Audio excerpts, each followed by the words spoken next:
নমস্কার, আরেকটি এপিসোডের হাত ধরে আবারও হাজির। আজকে প্রথমে উপকরণ দেখে নিই। আজকে লাগছে মুসুর ডাল,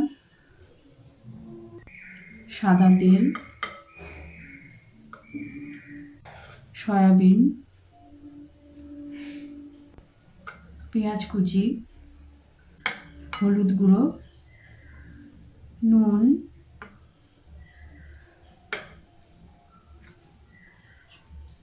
পাঁচ ফোড়ন, শুকনো লঙ্কা ফোড়ন দেওয়ার জন্য এবং পাঁচ ফোড়নও এবং কাঁচা লঙ্কা। চলো রান্না শুরু করে দিই। বাই দ্য ওয়ে, আমি দীপালি। তোমরা দেখছো তোমাদের চ্যানেল মায়ের আদরে রান্না, মায়ের পরম যত্ন ও ভালোবাসাকে সঙ্গী করে। চলো, কড়াতে তেল দিয়ে দিয়েছি, রান্নাটা শুরু করে দিই এবারে। তেলটা গরম হচ্ছে, এর মধ্যে শুকনো লঙ্কা ফোড়ন দিয়ে দেবো। শুকনো লঙ্কা ফোড়ন দিয়ে দিয়েছি, এবার পাঁচ ফোড়ন দিয়ে দিলাম। এবার এরপর মধ্যে কাঁচা পেঁয়াজ ঝিরিঝিরি করে কাটা, সেটা দিয়ে দেব। একটি মাঝারি সাইজের পেঁয়াজ দেওয়া হয়েছে। পেঁয়াজটিকে লাল করে ভেজে নিতে হবে মিডিয়াম ফ্লেমে। ভাজা হয়ে গেলে এর মধ্যে আমরা সয়াবিন দিয়ে দেব। সয়াবিন দিয়ে দিয়েছি, এবার নাড়তে থাকতে হবে মিডিয়াম ফ্লেমে, যেন পুড়ে না যায়। লাল করে ভেজে নিতে হবে।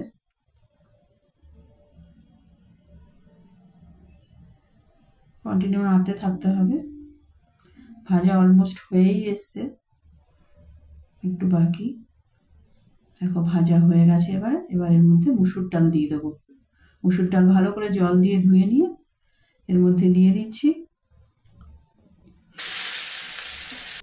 মুসুর ডাল দিয়ে ভালো করে নেড়ে নিতে হবে। মুসুর ডাল এখানে আছে 150 গ্রাম, আর সয়াবিন আছে ওই 100 গ্রাম মতো। হলুদ গুঁড়ো দিয়ে দিলাম হাফ চা চামচ। এবার নেড়ে দিচ্ছি ভালো করে, যেন হলুদের কাঁচা গন্ধ না থাকে। ভালো করে নাড়তে হবে মিডিয়াম ফ্লেমে।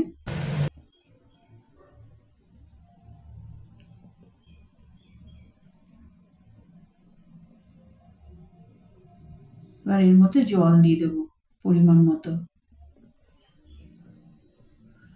500 ml মতো জল দিলে হয়ে যাবে। এবার এর মধ্যে কাঁচা লঙ্কা দিয়ে দেবো, নুন দিয়ে দিলাম, আর কাঁচা লঙ্কা দিয়ে দিলাম। এবার এটাকে ঢেকে 15 মিনিট মতো মিডিল ফ্লেমে রেখে দিতে হবে সেদ্ধ হওয়ার জন্য। ধরো 15 মিনিট হয়ে গেছে, দেখে নিই ঢাকনা খুলে।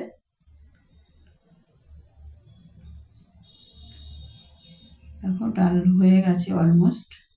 এবার এর মধ্যে ধনেপাতা কুচি দিয়ে আবার ঢেকে রাখবো 2-3 মিনিট মিডিয়াম ফ্লেমে। 2-3 মিনিট হয়ে গেছে, ঢাকনা খুলে দেখো ডাল অলমোস্ট হয়ে গেছে। এবার ভালো করে নেড়ে নেব। খুব সহজে রেসিপিটি রান্না হয়ে যায়, তোমরা ট্রাই করবে প্রত্যেকে। রেসিপিটি দেখতে দেখতে চ্যানেলটি সাবস্ক্রাইব করে বেল আইকনটি প্রেস করে রাখো, যেন পরবর্তী নোটিফিকেশন সবার আগে তোমার কাছে পৌঁছায়। এবার এটাকে আমরা সার্ভ করে দেবো।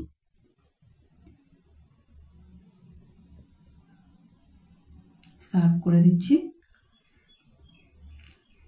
দেখো রেডি সয়াবিন দিয়ে মুসুর ডাল। খুবই অল্প সময়ের মধ্যে রান্না হয়ে যায় এবং খুব স্বাস্থ্যসম্মত। এবং এর মধ্যে ধনেপাতা কুচি দিয়ে গার্নিশিং করে দিলাম। রেসিপিটি যদি ভালো লাগে তাহলে লাইক করে দিও এবং তোমার প্রিয়জনদের সঙ্গে প্রচুর প্রচুর প্রচুর শেয়ার করো। আরও এই ধরনের নিত্য নতুন রেসিপি পাওয়ার জন্য চ্যানেলটির সঙ্গে জুড়ে থাকো। দেখা হচ্ছে পরবর্তী এপিসোডে। ততক্ষণের জন্য সবাই সুস্থ থেকো, ভালো থেকো। ধন্যবাদ, নমস্কার।